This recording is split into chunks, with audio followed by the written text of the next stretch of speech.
Ready. आप सभी को बहुत बहुत नमस्कार, सबका अभिनंदन है।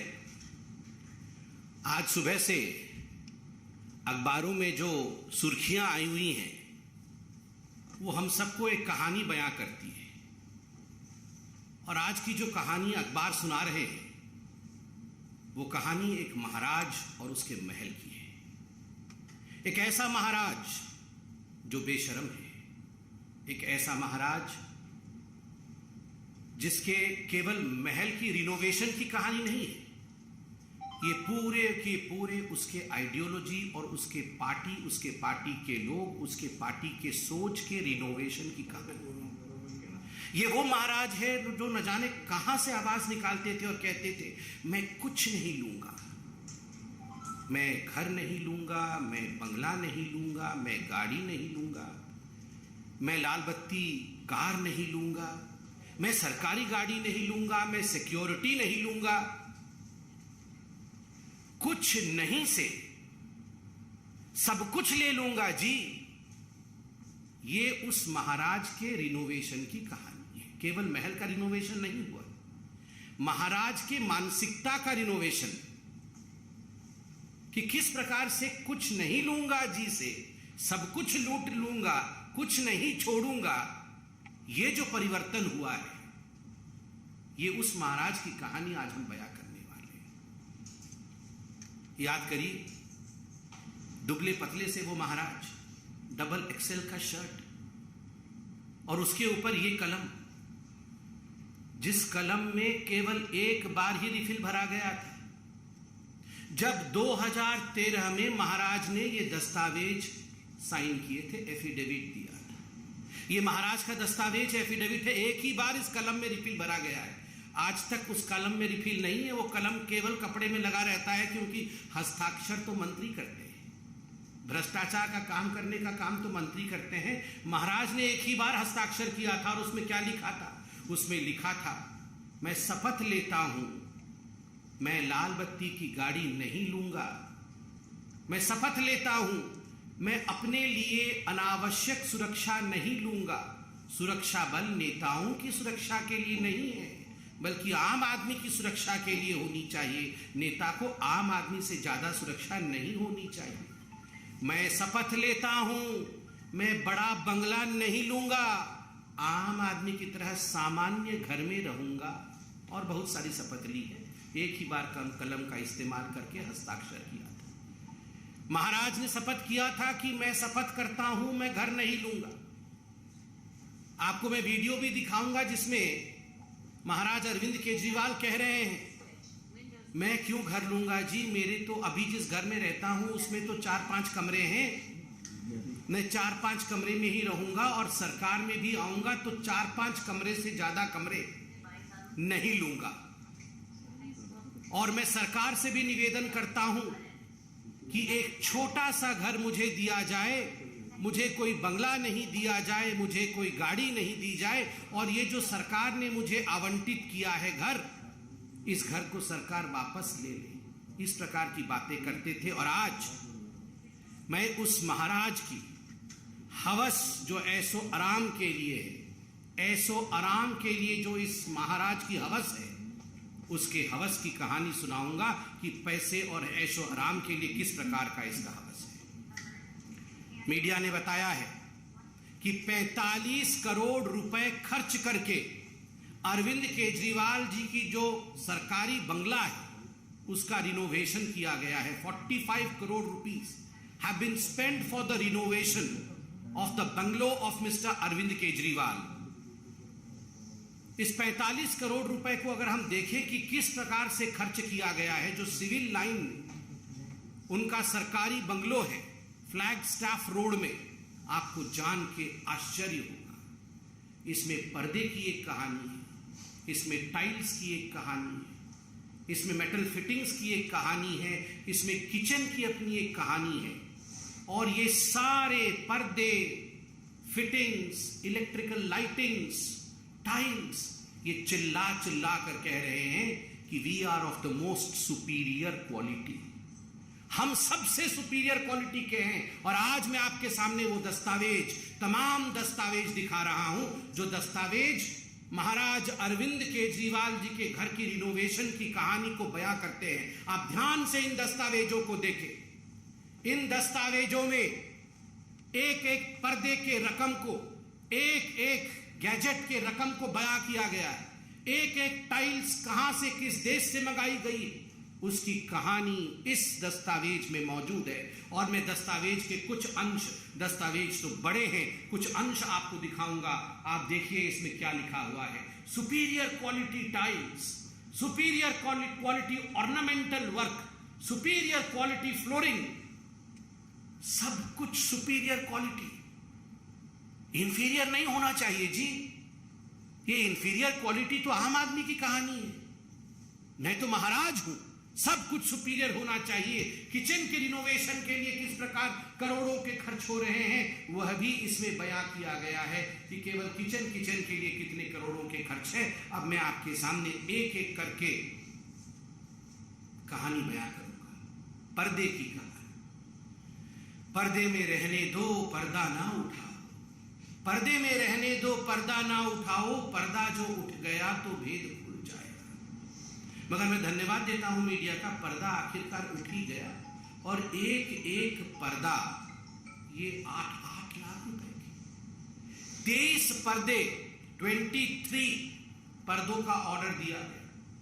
8 पर्दे लगा दिए गए, 15 पर्दे बाकी है। मुझे तो ये प्रेस कॉन्फ्रेंस करते हुए भी बड़ा अजीब लग रहा है कि पर्दों के ऊपर प्रेस कॉन्फ्रेंस हो रहा है। अगर पर्दे भी तो कोई साधारण पर्दे नहीं है, महाराज के पर्दे। पहला पर्दा, उसका रकम लिखिए आप, 5,05,087 रुपीज, ये पहला पर्दा। दूसरा पर्दा 6,22,340 रुपया का है। तीसरा पर्दा 5,59,162 रुपीज। चौथा पर्दा, और ये सबसे महंगा पर्दा है, 7,94,062 रुपए का। 7,94,000, गलती से मैंने 62 बोल दिया, 71, मतलब कुल मिलाकर के ये एक पर्दा लगभग 8 लाख रुपए का है, सबसे महंगा पर्दा है। पांचवा पर्दा 3,57,291 रुपीज। छठा पर्दा 5,84,594 रुपीज। सातवां पर्दा 6,09,13 रुपया का। और आठवां पर्दा जो सस्ता है 3,92,247। ये सबसे सस्ता पर्दा इसमें है, ये पांचवा पर्दा है जो 3,57,291 का, ये सबसे सस्ता है। बाकी तो सब बहुत ही महंगे हैं, 8 लाख के पर्दे। महाराज की कहानी सोच के देखिए, अरविंद केजरीवाल जी की 8-8 लाख रुपए के पर्दे लगा रहे हैं। ये तो पर्दे की कहानी है। ये वही अरविंद केजरीवाल है जो गले में मफलर लगा के आते थे, पुरानी कार में आते थे। और इनके सारे मंत्री, याद करिए, जब शपथ ग्रहण समारोह रामलीला मैदान में हुआ था तो सारे ऑटो में लटक के आए थे। एक ऑटो में 7 लोग लटक के आए थे, 2 आगे लटके हुए थे, 2 पीछे, और 1-2 पीछे अंदर बैठे हुए थे। वो बैठा कोई शायद नहीं हुआ था क्योंकि कैमरा नहीं दिखता, इसलिए सभी लटके हुए थे।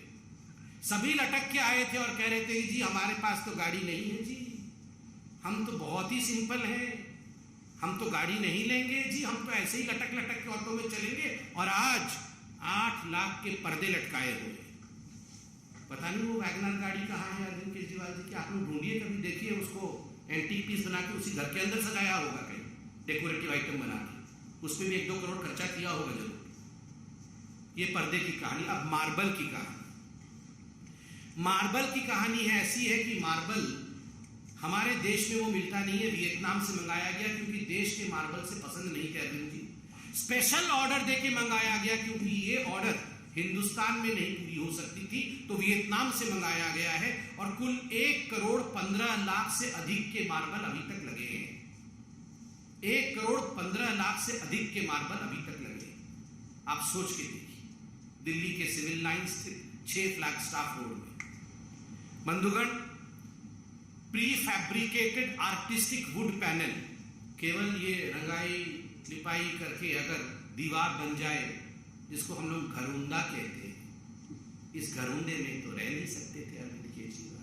तो प्री फैब्रिकेटेड वुडन वॉल्स, ये साधारण दीवारें नहीं होनी चाहिए, वुडन वॉल्स प्री फैब्रिकेटेड, तो उस पर खर्च किया गया 4,37,37,000, लगभग 5 करोड़ रुपए आपने केवल दीवारों पे वुड लगाने के लिए खर्च कर दिया गया। क्या आलीशान बड़े बड़े राजे महाराजे, वो भी अब सर झुका करके खड़े होंगे, जय हो अरविंद केजरीवाल जी की, आप तो हम सबके पिताजी निकले। मतलब हमारे दीवार पर भी इस प्रकार का सामान नहीं लगा हुआ था जो आपने लगाया। महाराज अरविंद केजरीवाल चक्रवर्ती, मतलब ऐशो आराम में चक्रवर्ती सम्राट निकले। फिर प्री फैब्रिकेटेड आर्टिस्टिक स्टोन, केवल ये वुडन पैनलिंग लगाने से खुश नहीं हुए, आर्टिस्टिक स्टोन्स जो हम लोग सुनते थे कि महलों में वो रत्न अलंकार जड़ित होते थे, उस प्रकार से आर्टिस्टिक स्टोन वर्क किया गया, जिसमें 58,58,555 रुपए, 58,58,555 रुपीज ये स्टोन्स, प्री फैब्रिकेटेड स्टोन्स लगाने में खर्च हुआ।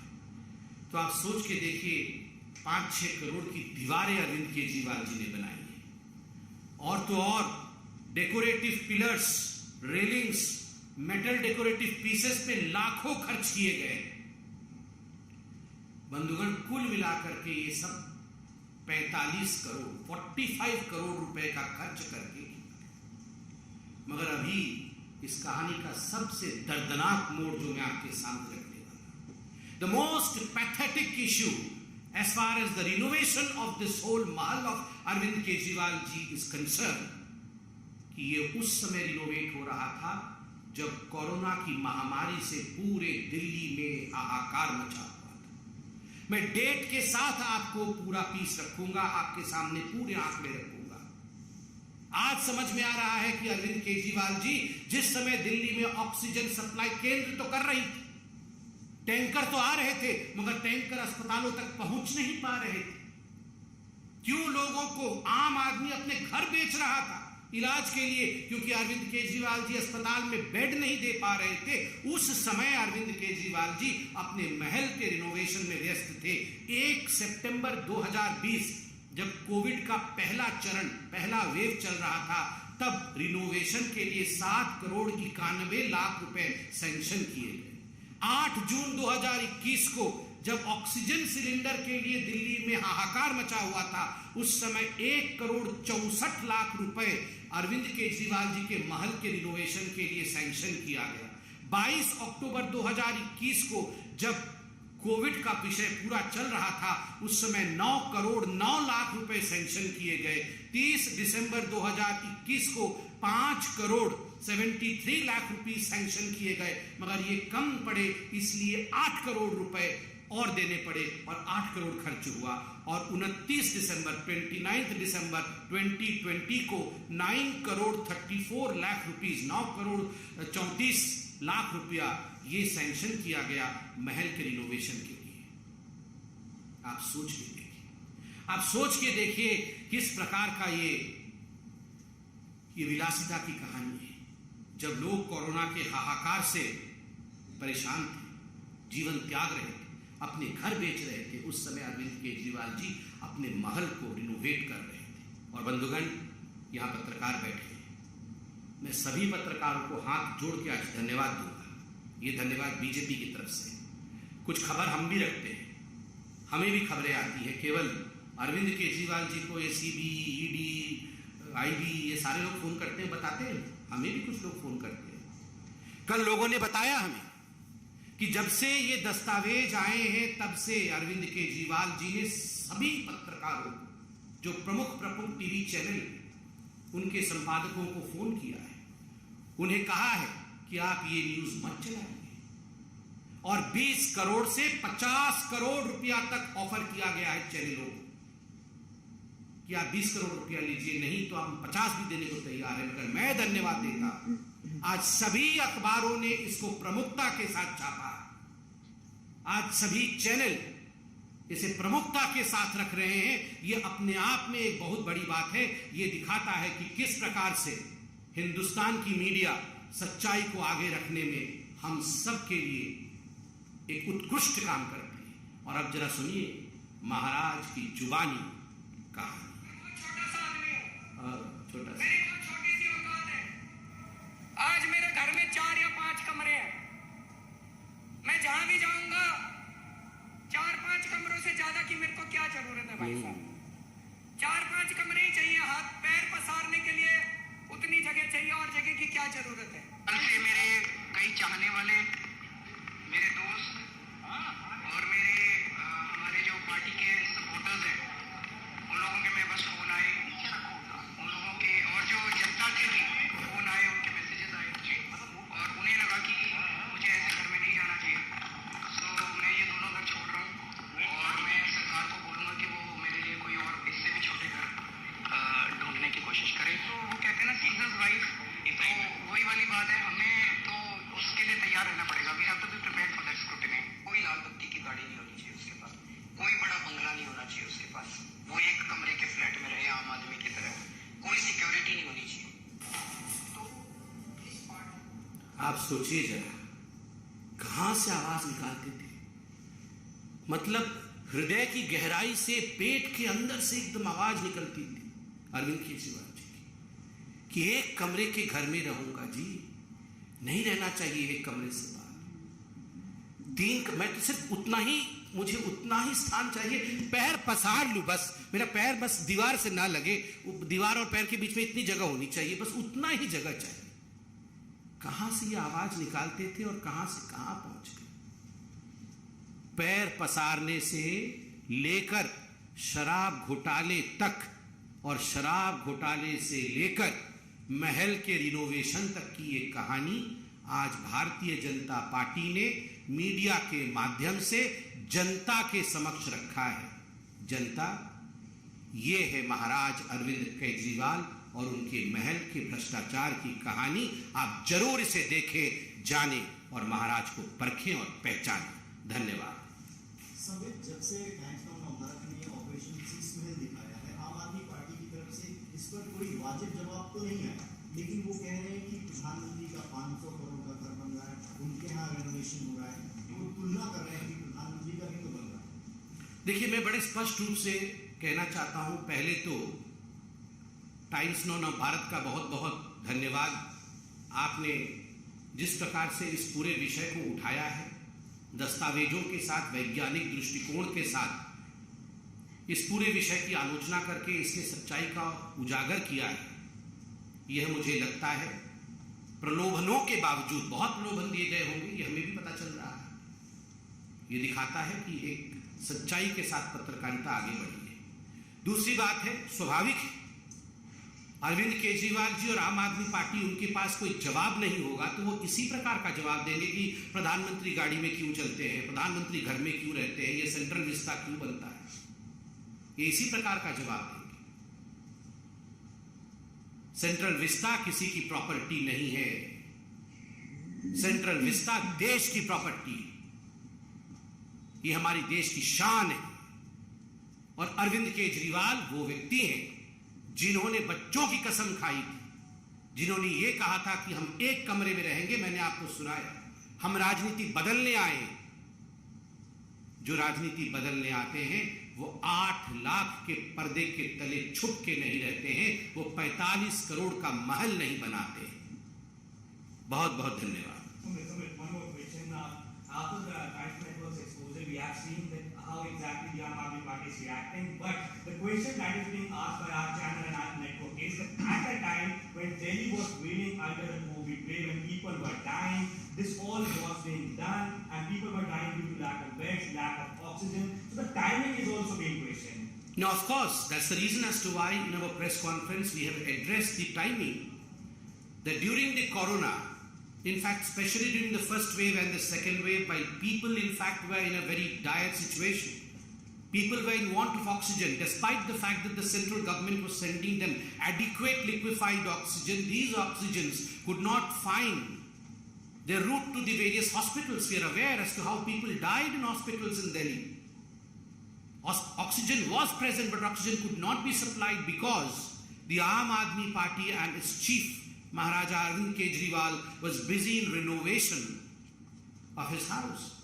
So it's but natural these are questions which would be asked by the public, and I'm sure Mr. Arvind Kejriwal would be, through a press conference, answering these questions. We dare the Aam Aadmi Party to immediately take up this challenge of answering us. It's almost going to be 10 now. We dare that you should hold a press conference by 10 and you should address all the relevant questions that have been put to the fore by the media as well as Bharatiya Janata Party and the people of Delhi and this country. Thank you.